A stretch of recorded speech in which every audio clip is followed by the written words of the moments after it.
Hi everybody, and welcome back to day 13 of the Conscious Masculinity Intensive. We're almost there, 2 more days to go, and today we are diving into another big topic, the question of feminism, allyship, what men's role is in this process of fighting for women's rights. And I say it like that because feminism historically has been defined exclusively as being about liberating women, giving them equal rights to men within this binary system. But we're moving to a place now where our notion of what feminism truly is beginning to expand. People who are feminists have had to make space for really liberation from the gender binary in a whole new way within their movement. So not just fighting for the rights of cisgender women to have equal rights within the workplace, within their relationships and things like that, but really expanding our notion of gender so that people who don't fall within the binary are not excluded and oppressed, so that people who are particularly marginalized within the binary, like trans women and trans women of color, also have a greater voice. So our notion collectively of what feminism is really expanding. And I want to offer you the idea that if you have made it this far in this course, you are a feminist. You are someone who is here for the dismantling of the old system. You see that your liberation is intimately tied up with the liberation of all other people, and you see that the patriarchy, this old way of doing things, has hurt you as well. So you are already actively engaged in the process of being a feminist, being someone who is seeking to realign yourself with your own humanity and to be able to treat everybody else in a way that honors their true humanity as well. That being said, it's time to now operationally define allyship within the context of feminism. To be an ally means to take someone else's struggle as your own, to be actively in solidarity with them. And so it's not simply about saying that you support someone, it's about actively listening to what they say they need and every day participating in taking these systems off of autopilot within yourself and within the wider world. And so again, everything that we've been doing within this course has been quote unquote allyship behavior. We've been looking at the ways in which we've harmed women and people of other genders and people with feminine expressions. We've been looking at how to make amends and repair those things. We have been looking at how to expand our notion of our own self-worth and our own self-love so that we aren't repeating these old gender binary patriarchal ideas within our own minds, in our own sense of what we can be in the world. So we are very much actively engaged in this process, but today we want to talk about what does it actually look like to know that you have historically more privilege based on whether that's your race or your gender or your sexuality, and to act in solidarity with other people. So when we're considering our allyship practice, we really want to think about it as just that, a daily practice. It isn't this thing where one day we have this massive intervention where we take a bullet for someone of a different gender, or we come in like our knight in shining armor with our superhero cape and we take care of business. We may have those sort of bigger cinematic moments in our lives, but true allyship is about this day by day, daily practice of course correcting ourselves as we've already been working on, away from these patriarchal thought systems and towards a new way, a true way of honoring our full humanity and the humanity of everybody else involved. And we want to get really clear about our responsibility here. Yes, this is something that impacts all of us, no matter what our genders are, but people who are men and or masculine truly do have a unique responsibility in this process. This is our work to do. So step number 1 is to really consider allyship to be a daily practice where you are really throughout your day setting the intention to see everybody as a whole human being, to check your instincts to act from a place of male privilege or to prioritize masculinity and the experiences of men over that of women, to make a stereotyped assumption about a woman, starting to bring that greater and greater daily awareness to how those show up in little moments, and truly being vigilant, not saying, well, it wasn't that big of a deal that I had that passing thought about that person, where I assumed when I initially walked in, I thought that that woman was maybe the intern, but it turns out she was the boss, but good thing I didn't say anything. Actually taking that moment to do that inventory and to do a little bit of that work where you're visualizing, releasing that thought and reclaiming the thought that is true about that situation, which is that people of all genders can be in positions of power, and releasing that old stereotyped thought. Because even if we never say something out loud, if it exists on the level of thought, it eventually continues continues to externally manifest out in the world. So the first place where we can work on our allyship to people of other genders and to people who are particularly who are feminine is within our own mind. The second piece I want to talk about here is this idea of reframing callouts as opportunities for connection. Those of us who hold male and masculine privilege, we still move through a world that is deeply set up to support us, even as it still dehumanizes us in certain ways. And one of the big allyship responsibilities that I think all men and masculine people have right now is holding space for the emotional reactions of women and feminine people. If you do something and you don't feel like it was that big of a deal, but someone comes at you and yells at you or calls you out in a way that doesn't feel good to you, or you sort of have that instinct of, yeah, she's totally right, I shouldn't have said it that way, but it'd be a lot easier for me to hear her if she didn't yell at me or if she didn't use that kind of language. And understanding that the world that we're moving towards is not a world in which you condone anybody yelling at you or using really harsh words with you, but in this transitional place where we are repairing, not letting the tone with which that information is delivered to you keep you from truly hearing the person. Understanding that even if someone is coming at you with a really angry or aggressive tone, what you perceive to be that way, they would not be coming to you if they weren't invested in you seeing them. People don't let other people know that they've done something that's harmed them unless they have some level of investment in the connection already. I see this over and over and over again in the workplaces that I consult in and that I support, where there are lots of situations in which someone is being actively harmed constantly. Maybe there's racist jokes being made in the workplace, for example, and someone eventually stops saying something. They don't speak up, they don't call it out because they've given up. They don't feel like people are listening to them, and they're probably planning their exit from relationships with all of those people and from that entire workplace. So if someone is actually taking the time to let you know, there's an opportunity for repair there. There's an opportunity for you to not look away from the pain and to actually hold some space for it and to see that no matter how the information is coming to you, it is coming with the intent for the person to be seen in their truth and for you to co-create a solution where that person feels really seen. And this is where practicing statements like, "Thank you so much for letting me know how my actions impacted you. It was not my intention to hurt you, but I hear that I had a negative impact on you, and I'm here to listen if there's anything that you want to share with me more about how my actions impacted you and how we can repair this together." Working on what your response is so that you actually have more of an emotional fluency with being able to apologize, with being able to receive feedback, because that is one of the masculinity myths that we're breaking down, is that masculine people have to always be in charge, have to always know what's going on, and are always right just because they say that they are. So we actually need to continue to get more and more comfortable with acknowledging when we have space to grow. And related to this reframing call-outs as opportunities for connection is a real mandate to trust women and feminine people as authorities on their own experience. This is what we do with men all the time in our culture. A man says something is true, and culturally we're still programmed to really take him at his word. And we have all kinds of cultural programming to not take women and feminine people and people of other genders at their word. There are lots of cultural ideas about women being too emotional, about exaggerating, about being too loud, about taking things too personally, about being too sensitive.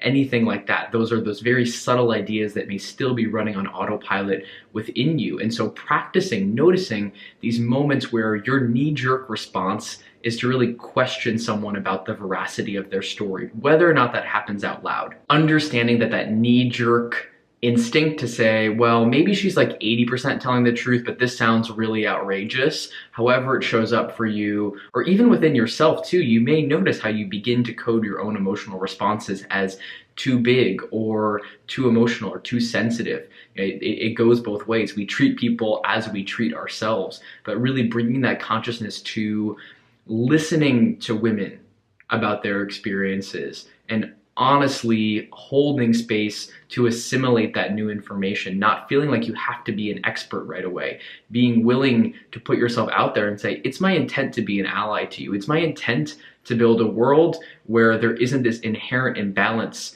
in our lives based on how the world sees our genders. And I'm willing to be in a process with you. There's so much power in expressing that level of vulnerability where you're stating the intent to be part of the solution while also acknowledging that you do not have all of the answers. This is one of the traps I see a lot of men in these days, is they feel like they have to know it all or else they can't put it out there. They can't say, it's my intention to be an ally, because what happens if they do something that isn't deemed to be what an ally to women would do, and then they get in trouble? Well, we're in trouble no matter what. We have a responsibility to be repairing these things, and we have to get more comfortable with putting ourselves out there. And it is that delicate balance. There's a paradox to allyship when we think about being an allyship to a historically marginalized group of people, whether that's about gender or race or another intersection of identities. Because there's a strong message that we should be taking our cues in this work directly from the people most impacted, in this case, women and feminine people.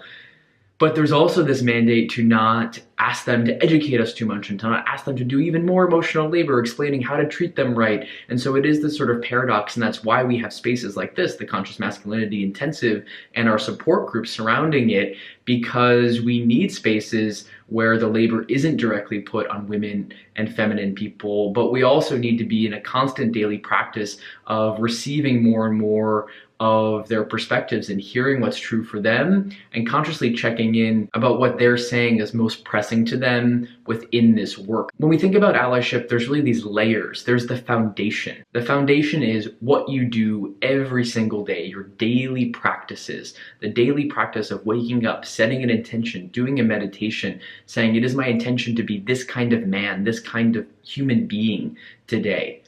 And being in that daily practice, looking over your belief inventory, working through tools like emotional freedom technique, something that you're doing repetitively every single day to be part of your process. That's foundational. Another foundational aspect are things that end up structurally within your businesses and within your lives. Things like doing financial reparations, knowing that women have historically been denied access to economic resources over generations and generations, and still make, the most they make is about 78 cents to the dollar that men make, but that number decreases all the way down to the low 50s, something like 52 cents to the dollar for Hispanic women. So race really intersects with gender and gender expression in this way. So financial reparations, even if you feel like you don't have a lot, something as small as $5 a month to an organization that is supporting the rights of women, who's doing deeper work on fixing laws, on empowering women, on supporting people who are survivors of domestic violence, things like that. There's lots of different ways that you can do it, but having that be a baseline thing, not something that you're doing in the moment when there's a rapid response, but something that's constant, your daily patriarchy divestment process, both within yourself and within the structures that you're participating in. If you're a business owner or a leader in your workplace, this also looks like looking at diversity and inclusion, thinking, what's the demographic makeup of my workplace? And if there aren't women and people of other genders in positions of power, if all the people in positions of power are white and masculine, then what is the practice of beginning to unravel that and setting the intention to have a workplace that is truly inclusive, that everybody has a voice in? So that's another aspect of that as well. But thinking about that sort of foundational layer. Another aspect of your foundational layer is your support system, participating in ongoing groups like our conscious masculinity groups, having your go-to people, your support system, who are maybe the two conscious men in your life that you can call and vent to and speak to and say, this is what happened today and I feel really ashamed that I talked to this person in this way, but I'm working on it. Or this happened and I couldn't really make sense of it.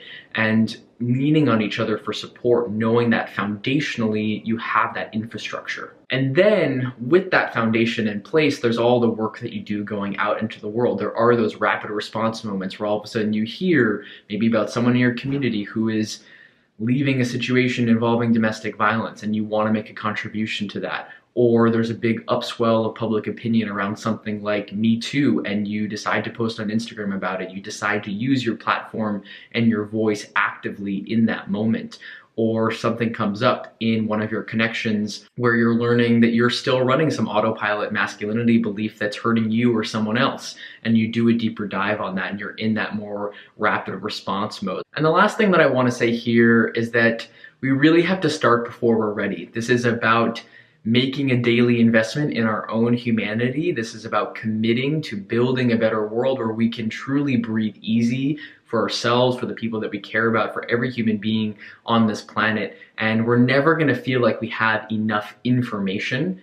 We just have to start. We just have to keep putting ourselves out there and creating a container where we can then learn more and more about what we need to be doing. There's no better way to learn what it truly means to be an ally, what you truly need to be doing to show up, than to make a statement, even if it's just with one person in your life where you're saying, hey, I really want to acknowledge that as your boss, as a man, there are things that I may not understand about your experience as a woman, and I want you to know that I'm working on learning more about that. And if there's anything that you want to share with me about how I could better support you in our workplace, please let me know. Right? Even creating a statement like that, creating a space, is really powerful. And we want to be leveraging our privilege in that way. One of the best examples that I've seen recently is I have a leadership coaching client who is a cisgender man. He's white and he's a leader in his community. He runs these amazing, enormous community events, and he and his team work out of this co-working space. And he got to know someone who works there who let him know that they were non-binary. Everybody had been walking around calling this person she, but they actually identified as non-binary. No one had ever asked them, and they really needed the job, so they were making that sort of complicated decision to not fully show up as themselves because they were worried that if they did, they wouldn't have a job. And they were speaking about how it was really hard for them that there were no gender-neutral bathrooms in this enormous co-working building. Everything was segregated male and female. And so what my client did was use his privilege, use his status as someone who is higher ranking in the community to go to the leaders of this co-working space and have them create gender neutral bathrooms, have them change the signage, make it really clear where people who wanted the gender neutral option could go and why it was happening, and then eventually bringing in some community education so that everybody understands why it's happening. And that's something that that employee, that lower level employee, especially as someone who is read as feminine, female assigned at birth, non-binary gender identity, they didn't have a lot of power in that situation. It was very hard for them to speak up. If they had spoken up, they may have been told that it just wasn't in the cards, it wasn't in the budget, it wasn't something that they could do. But because this man who was of power and stature within the community said it was a priority, and he in that situation is much more likely to be listened to based on that sort of intersection of privilege in that moment, he got it done, and he did it in conversation with them. He asked them, what would make you feel most comfortable? What floor do you want the gender neutral bathroom on? How do you like these signs? Are there other things that you want me to be telling the leadership? And really advocating for them. So that's just one example, but it's really powerful to see how you can use your privilege in that way. And it's not about being the knight in shining armor and taking all the credit and saying, look at me, look at what I'm doing, or taking things off of people's plates when they want to be doing something, but truly showing up and saying, wait a minute, I think that there's a way that I could really support this person and be in open dialogue with them about what they need. And being okay with the vulnerability as a masculine person of putting yourself on the line and saying that you do want to support someone, and having to deal with the messy human intimacy of working to follow through on that, knowing that there may be moments where you fall short and you'll have to deal with that. That's part of the process. And we've touched on this a bit, but I do want to stress as well that there's so much power in group support with other masculine people who are raising their consciousness around gender, around these issues. Because when we think about emotional labor, it's generally not the most appropriate thing to, if you're feeling really stressed out about your relationship to masculinity right now, if you're feeling really triggered by something that happened where you got called out, to immediately turn to a woman in your life and tell her all about it. You may have people who you do have that relationship with, but there's a lot of power in, especially when you're in that really raw emotional state where you're like scrambling and your ego is like trying to figure out how you can not be wrong in the situation, to have other men and masculine people that you can turn to kind of let out that initial emotional purge, to hold space for each other, and then show up more grounded to your conversations with people of other genders. So to summarize, feminism is about all of us. The future of gender is about all of us. We understand at this point what is in it for us. It's nothing short of liberation. It's nothing short of being able to breathe easy and to show up in our communities feeling like we are truly the people that we are meant to be. And allyship right now is about all of these ways that we can rebalance the scales and take responsibility for ourselves as well as for our ancestors. And so that's the vision that I want to give you all. And your homework today is to do two things. One is to write out what your allyship protocol is. At least 3 different things. What are 3 different things that you are doing on a daily basis to align yourself with the future of gender, with no longer enacting your male privilege, no longer enacting these toxic masculine ideals onto other people? What are 3 ways that you can keep yourself in check, whether that's a support group, whether that's meditation, whether that is committing to ongoing learning in some kind of way, reading a certain number of books by women, things like that, increasing your perspectives that you're taking in. What are 3 daily allyship behaviors that you're committing to doing? And then share your commitment. Every day I say share in the group, and if you feel comfortable, share online, hashtag Conscious Masculinity Crew. But today it's truly your homework to share with your community, whether that is to 100 people on Instagram, to the people who follow you on Facebook, to a group text to a whole bunch of your friends, putting your commitment out there. Maybe sitting down with your family at the dinner table, if that's part of your experience today, putting your commitment out there and saying, I've been doing this work. I've been looking at how this world has privileged me and how that has harmed me and other people. And I am taking responsibility. This is the vision that I'm creating. And I'm putting myself out here and saying that I don't have all the answers, but it's my intention to be a man or a masculine person that you can count on to co-create this future. And so this is my statement about that. I'd love to hear if there are ways that I can be better supporting you. However you want to end that sort of call to action, you may just want to put it out there and keep it pretty simple, but leaving that space so that people know that you're ready to co-create with them. You're ready to be in dialogue. And this is one of those places where I'm sort of going to push you to start before you're ready. If you wait until you feel like you have absolutely everything together and everything is perfect and you're not going to harm anyone with anything that you say and you're not going to do anything wrong, we're going to be here for a long time. So that's your homework for today. I'm sending you all so much love and gratitude for you being in this process with me. I will see you back here tomorrow for day 14. It is our final day. We're going to talk about integrating all of this, how to make sense of all of the new information and the new tools that we've taken in the last 2 weeks, and then what's next, how we can stay connected, how we can keep building this community together. So until then, good luck, and I'll see you tomorrow.